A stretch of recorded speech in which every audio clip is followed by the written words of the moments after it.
Hello, welcome to the Reframing Mindset podcast. We are clear my head of the thoughts that are preventing clarity, practice my speech, among other things. Episodes range from informative knowledge to funny stories about my experiences, and in the future, maybe include interviews. So subscribe and enjoy. Episodes drop every other day.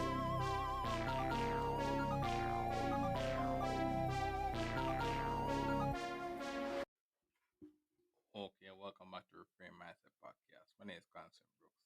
I know what this episode will talk about changes, life changes, and such. And I reach I reach a stage where I'm old enough to say I've seen new money being created, new new money design, I should say, created for the country that I grew up currency.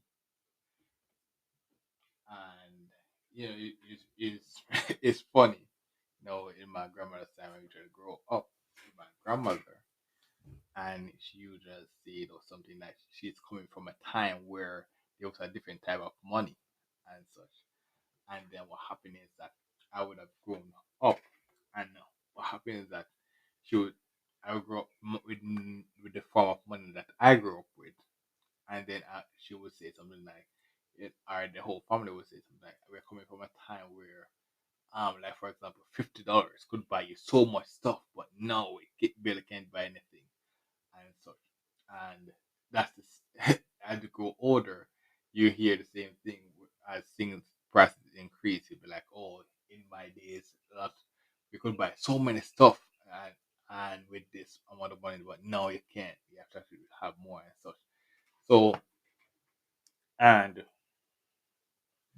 as you grow up, and the economics and economists and all these people that try to find a way to actually get these things right so that we actually become better, they you just can't tell what they will do. Economists come with all these theories and such like that, but they don't really have the power to actually do certain changes. What happens is that the governments have the power to make that change. You never know what change they will do. And the thing what is that sometimes they make a change and the change doesn't really solve the problem or such like that. I'm not in the position to say, okay, this change solved the problem or anything. What it's just that to me, the problem nothing changes. It's just what nothing changes in the normal sense. But what happened was that in their sense is that it was a more the money changes, the money design changes more as culture, creeping the country's culture and making more sturdier money. Because what happened was that the money that we have, it usually have a tendency to be very weak and it wear and tear. So in their sense, they're trying to build more sturdier money so that they actually less have to actually print less money as such. So that's a good way of thinking about it. And when you print less money, you're saving more money to actually do that because it's less likely to wear and tear. So that's something you have to look at the positive side as well. But basically, what this episode is all about is, a swift change like this. When the government did it, they did it, and they make it official. And what happens is that no matter how the masses and stuff like that could be cry out and be like, "Oh my God, this is terrible," and stuff like that, and how no matter how they could be right, once the government mandates it, it becomes standard, and then boom, you have to actually go through it, and then boom, you have to get used to it. You have to get used to it. So it's one of those things where you say that when the government makes a swift action, you can't. There's nothing you can do. You just have to just make it go, and then you have to learn. You have to make it learn that new reality. That's what happens when when government have too much power and such. It's not I mean it's saying bashing governments. It's just that you want to make a good future and such. Can't have people be able to make the swift decision without actually thinking about it. You don't really have time to. You, and similar, for example, pandemics. Having governments, thing about governments at this moment is that they're very bureaucratic and slow. They're making these decisions and such, and making it with such going through such bureaucratic standards and stuff. They're making very slow actions. And then what happens is that when they make this slow action, by the time they get the result and learn how bad or good it was, the damage is already done. And when they make a new standard trying to fix the problem, then it's because they're so slow, the damage is done. And then when they make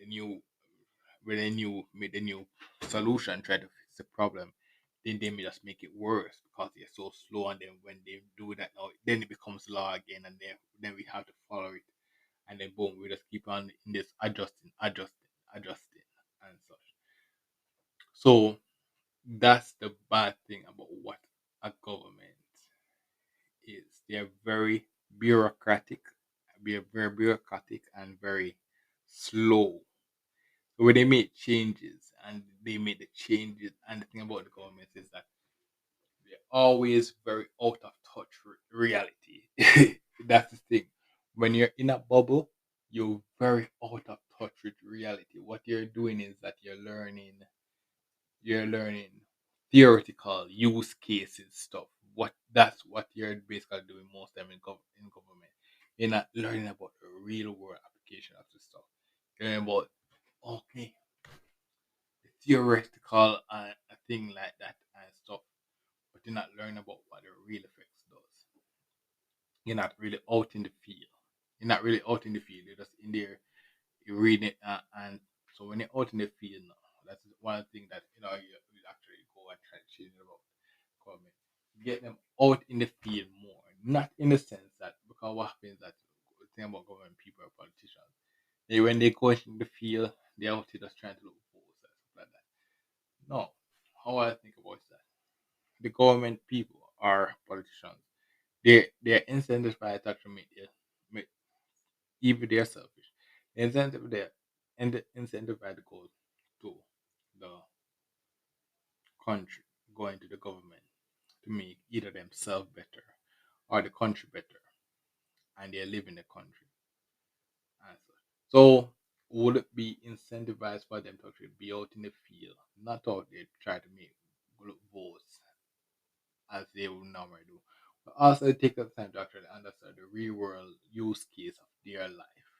Going to the real world doing the normal stuff and then see, okay, what the powers that I have in the government would make my real life better. When I implement that to make my real life better, it can really impact a lot of other people as well because a lot of other people do those real life stuff as well. So it's like, oh, when I do that, then even though if for example I do it for myself, it will help a few more people and be like, okay, this was really good. It could be a situation with the money as well. This was that could be a real life problem that was solved by the person enriching himself, and then help some people as well. But if you're not smart enough, you will not be able to be like, okay, if you're not smart enough, you'll be like, okay, you can how would this help me? You'll be one of the victims that actually be negatively affected by this, and you can't do nothing but say, "Oh, the government did this and did that." And such. That would be like lack of knowledge. That's that's the thing about having good governance and society.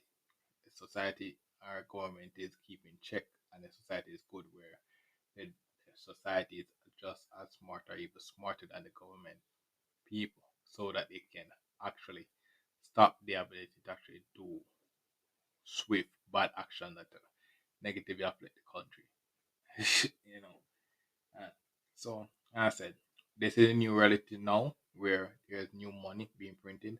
I have to live the new reality and you have to actually make the best of it, make smart decisions. All the episodes I talk about money and still release because it's not that have nothing to do with currency. Just have to make it. The episode is all about making right decisions to make put in a better situation.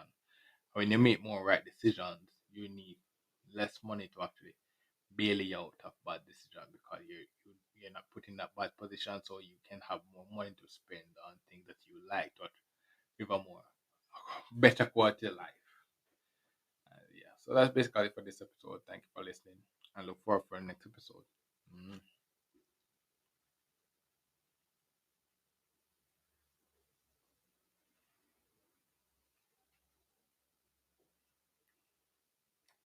Well, this is the end of the episode.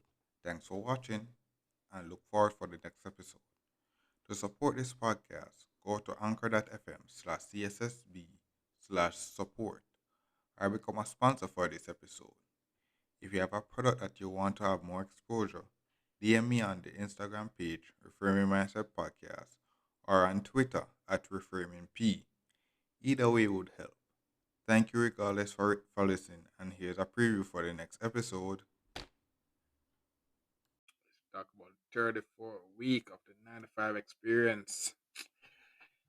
Yeah, we just start including about the gym, and yeah, I'm actually going to the gym now because uh it's, as I said, that was one of the things that I said that could actually happen with the 95. I know what happened was that I got the income to actually can invest in it and such, and I had close proximity to it, so I can actually start going to the gym as well.